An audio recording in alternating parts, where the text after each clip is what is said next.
السلام علیکم YouTube channel میرا دین اسلام میں خوش آمدید۔ دوستو، اگر آپ ہمارے چینل پر نئے آئے ہیں تو پلیز ہمارے چینل کو سبسکرائب کریں اور ساتھ میں بیل آئیکن کو دبائیں تاکہ ہمارے ہر آنے والی ویڈیو آپ کو پہلے مل سکے۔ تو چلو شروع کرتے ہیں اپنا ویڈیو۔ حضور اقدس صلی اللہ علیہ وآلہ وسلم کا ارشاد ہے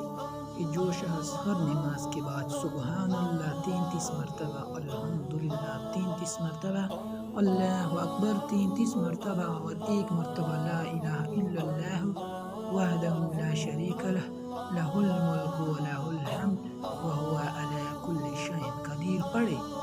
اس کی گناہ معاف ہو جاتی ہے، ہوا اتنی کثرت سے ہو جتنی سمندر کی جاگ، جتنی سمندر کی جاگ، جتنی سمندر